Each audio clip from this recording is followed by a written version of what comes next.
因為可能創造係講唔到嘅，因為佢係一個靈感，佢覺得有需要，而且係真係電光火石之間，佢哋點創造到？所以聖經裏邊講神看這是好的。係咯。佢話神啊，要有光便有了光。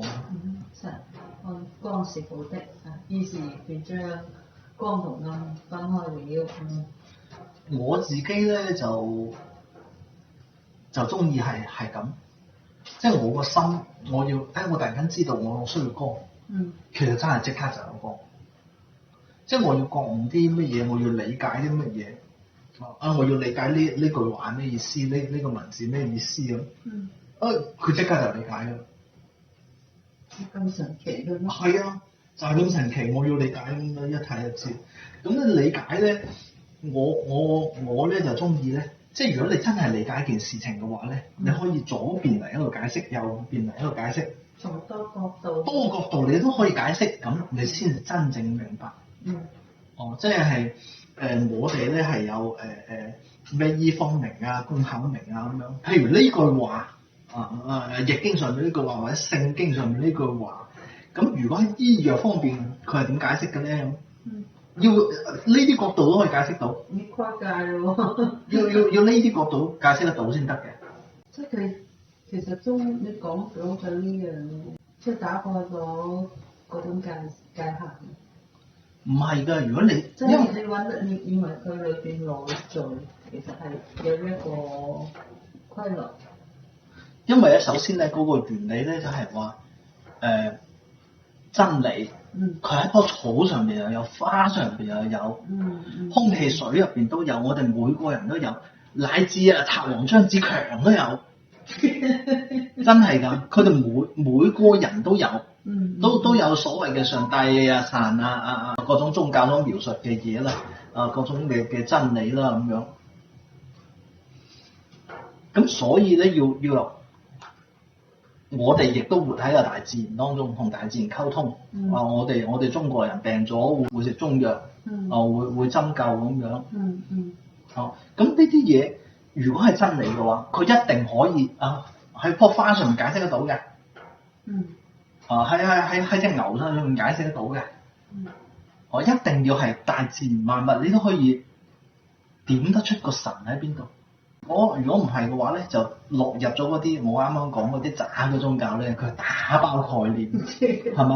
佢搬出好多嗰個經書上邊嘅詞彙啊句子出嚟，每個字都冇錯，你冇得反駁佢，但係喺你心入邊咧就一團漿糊咁樣。咁咧再衰啲嗰啲宗教咧，嗰啲被定性為邪教嗰啲咧，佢係呢一章對佢有利嘅，佢就截呢一句出嚟；呢一章有利，因為佢唔係完整嘅一套嘢嚟嘅。邊句話對佢有利，佢就切入嚟佢嗰度。佢所講嘅譬如呢家你哋信眾要俾晒錢我，因為咧呢一段咧講你要奉獻點呢一段就咁講你就要克己復禮，你要無私咁樣。即係帶有自己嘅目的性，然後去斷章取義。唔係所有經書咧，佢每一段咧，每一個章節咧，佢都係有一個前因後。有前因後果，有個步進㗎。耶穌亦都唔係釘上十字架嗰剎那，佢先至完整咁樣去理解上帝嘅。佢一開始都唔係即刻明白㗎。佢都要經歷咁多做咁多嘢，受咁多苦難先至會明白嘅。佢唔係一開始啊。咁聖經上邊亦都咁多章節咁多描述，唔係話你攞呢一句咁我就完全明白神㗎啦。佢係成個系統修煉完，你先可以真正明白嘅個神。所以我見到好多教會都係搬書本出嚟咁復讀機得啦，使乜理啊？係咪先？因為佛教入邊有句話，如果念經念咒可以成佛嘅話，復讀機一早成咗佛啦，至少變咗金色啦，係咪先？事實上係係啦，行咗落到最後。係所有宗教其實都係心理學嚟㗎嘛。嗯你個心點樣去理解大自然？大自然同人生活嘅關係啊，點樣人嘅生活先至係趨向自然嘅？唔咁多造作，唔咁多謊言。啊，我佛教入邊咧就有句咧就係、誠意方因，諸佛現全身。誠意方因，諸佛現全身。係啦，你要點理解呢句？你凡係有為嗰啲都唔成得，凡係有造作嘅，我想點點點嘅啊，都係唔成得。係喺上嘅角度，喺佛嘅角度嚟講都係咁講嘅。喺道嘅角度嚟講都係咁講。你用你嘅語言去講係誠意方因，諸佛現全身，因為基本上每部佛經都有呢句話嘅喎。嗯，開經前就要做呢個動作，佢就提示你要完全空白一張紙先。啊，你所有概念都完全白晒先，你唔好有任何概念、任何企圖啦。因為人咧一有企圖嘅話咧，佢就會產生有為噶啦。你要點點點，你要。你嘅祖宗偶像出嚟。會唔會變？即係話呢種有為就變咗會祖宗偶像出嚟？會㗎，會㗎。所以我都係覺得聖經入邊嗰段上帝喺度每日喺度工作呢句話有問題嘅。問題係所以我話如果我翻譯，肯定係翻譯嘅問題，佢唔理解。如果我翻譯聖經嘅呢句話嘅話，我會將佢改成上帝每日都喺度運行。如果運行嘅話，佢就係好大自然咁樣，喺度運作太陽升月亮太陽落月亮升月亮降咁樣喺度運作，你唔可以話佢喺度做嘢嘅。上帝嘅大能喺度運作咯。大能咁就係自然之力，所以每個聖人佢翻嚟摩西又好，耶穌基督又好，佢顯示神蹟必定係大自然之力量。一定唔係火箭導彈啊嘛，係咪？一定唔係人為做出嚟嘅嘢啊嘛，佢一定係運用大自然之力啊嘛。嗰啲嘢係佢製造出嚟噶嘛，佢當然識得運用啦。如果係我嘅話，我會再改，唔係佢製造，佢發明，唔係佢發明，盡量避免上帝所有有為嘅詞語。發明係啦，佢發明嘅意思即係話佢要有光就要有光。就好似我哋去讀一啲經書，突然間發明，心裏邊發出光明，突然間好似卡通片咁樣，個頭頂畫個燈卡喺度，燈咁啊發明。但係佢做咗佢嗰啲嘢之後，再冇更改喎。係啊，因為佢所有嘢都係自然，所以又冇得更改。點解自然就冇得更改？你知人喺自然界仲有幾多更改咧？所以咪會滅晒咯。將呢種苗啊嫁接喺嗰度，將呢種苗嫁喺嗰度，好多更改。唔係，但係如果佢唔合乎自然法則嘅話咧，嫁接唔到嘅。你唔可以跨光跨木噶嘛，你嫁接。佢跨㗎，將番茄係嫁接喺咩地方？將呢種又嫁接喺嗰度，然後呢種果又有呢種味嘅，有嗰種味。咁亦都有好多上帝唔允許嘅，自然允許嘅。雷同馬加埋一齊就係一種羅，係咪叫做馬自己一個羅嘅？但係佢哋喺生物學上邊係同一個綱目㗎。佢係冇得跨綱目嘅唔得㗎嘛，所以亦都上帝唔允許，你有為嘅就上帝唔允許。唔允許。即係人就做咗好多呢啲咁嘅戇居嘢。所以基督教唔係天主教，唔係基督教，天主教有啲反對同性戀。同性戀聖經好明確。佢唔可以，即係好似你啱講嘅，佢唔可以有未來啊嘛。呢個好似大自然倫常咁樣，生生不息嘅呢個，佢會斷絕咗啊嘛。但我相信上帝咧，亦都唔會話唔允許，只不過佢唔符合啫。喺聖經裏邊講得好清楚，即係聖經裏邊，聖經咧就係上帝默示人者嘅呢個係一個前提。即係你逢係讀聖經，你去到邊個教會，佢都係要咁同你講。係上帝或是人寫嘅。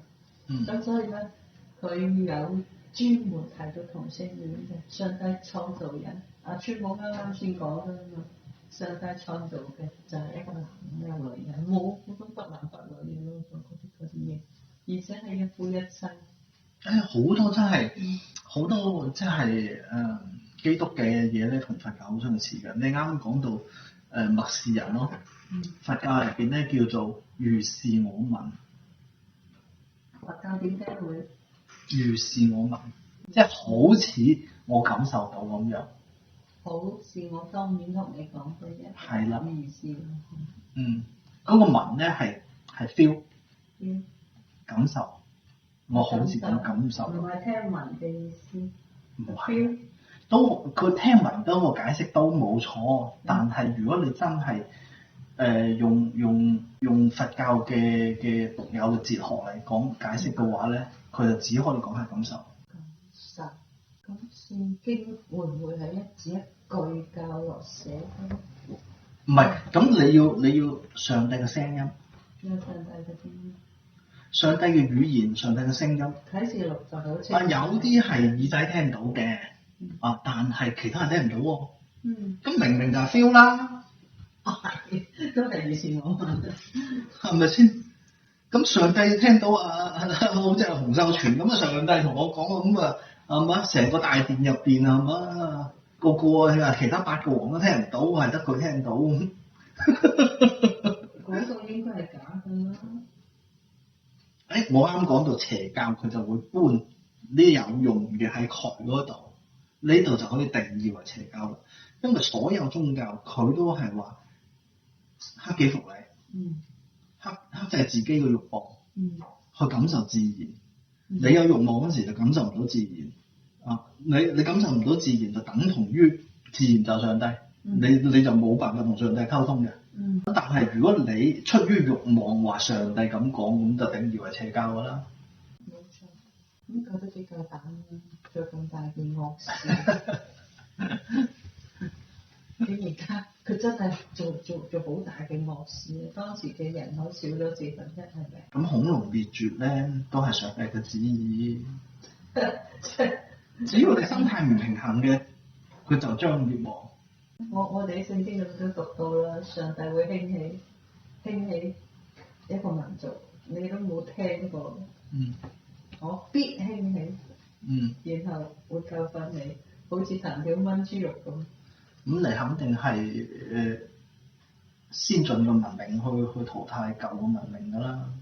佢係針對以色列嚟講嘅，佢係喺舊約裏面講，就係以色列做錯事啦。屢教不改。揾一個幾多先知嚟提醒佢哋。阿上帝就話啦：好啦，你唔聽我咪作為老豆咁啊！唔係下下同你講道理㗎，你做錯嗰陣時咪要打仔，即係鬧仔打仔係正常。於是就我必掀起一個亞述嘅民族，我又必掀起一個叫做巴比倫啦，我又必掀起一個叫做乜嘢？結果每一次興起咧，都令到以色列吃好多苦頭，有時會將佢從佢自己嘅原地擄到去邊個地方。咁啊，離開自己嘅家園。咁咪就好似我啱講嗰隻狼，嗰隻羊啊，食晒啲草嘅時候，啲狼就嚟啦。你啲羊肥嗰頭嗰陣時候，佢就啲狼就嚟啦。所有嘢佢一達至唔平衡嘅話咧，就違反咗法則，違反咗自然法則。當時嗰個自然法則係違反咗乜咧？你有冇諗過可能？聖經上邊所講嘅以色列唔係我哋定義嘅一種民族，而係佢好清晰咁講過啦。佢呢個以色列係點樣嚟嘅？聖經裏邊解釋得好清楚。就係有出處嘅。佢唔係一個抽象嘅民族。亞伯拉罕生以撒，然後生雅各，雅各生咗12個仔。然後上帝就同將雅各嘅名咧，就改為以色列。到咗邊個時候咧？所羅門走咗之後，就分裂成南北。南咧就係叫做猶大國，好似猶太人就咁樣嚟嘅嚇，猶大國。然後北咧就保持翻以色列呢個名，保持翻以色列呢個名，即係佢嗰個血脈好清晰嘅。但係而家嘅教會咧，就同以色列唔一樣。佢而家嘅教會咧就係神向異邦人傳道，以色列咧就係佢嘅子民。但以色列人唔聽話唔聽教，咁咪要教你，仲要殺死耶穌基督添，仲要。於是咧就喺保羅開始幫人傳道。因為河南有條村以色列村。係咩？係。邊個河南？中國河南省。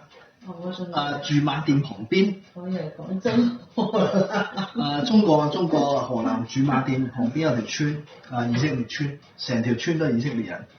佢哋仲有個中式嘅廟，音譯嘅以色列。我唔記得叫普通話寫嗰個字係咩？佢唔係呢家我哋寫嘅以色列，係音譯嘅。嗰個牌匾就寫住以色列。即係喺佢哋嘅概念入邊咧，就話我相信呢個主，我就係以色列人，我信仰呢個，佢就係呢個國嘅人。我嘅老師咧就講佛經嗰陣時講啦，佛經上邊咧又有佛，又有世尊，又有如來咁樣，咁係咩意思咧？佛咧譬如釋迦牟尼佛。佢唔係單止話悉達多王子後尾成為呢個覺悟嘅人叫做釋迦牟尼佛。釋迦牟尼佛係一個學位，邊個按照呢套方法去修行嘅，最終佢獲得嘅學位就叫做釋迦牟尼佛。所以喺佛經入邊咧，有海上邊亂毛嗰個人話有時就稱呼佢佛，有時就稱呼佢世尊，有時就稱呼佢如來。佢話呢個係一個學位嚟嘅。如來真係無所尋來嘅，無所唔係，如來咧呢個稱呼咧又去翻如是我聞法，係如字，佢就關乎於佛教獨有嘅哲學。因為咧佛教嘅本科即係好似大學有本科，有研究生，有碩士，有博士咁樣。喺本科呢個階段咧，你就要好似六祖咁，菩提本無樹，明鏡亦非台啦。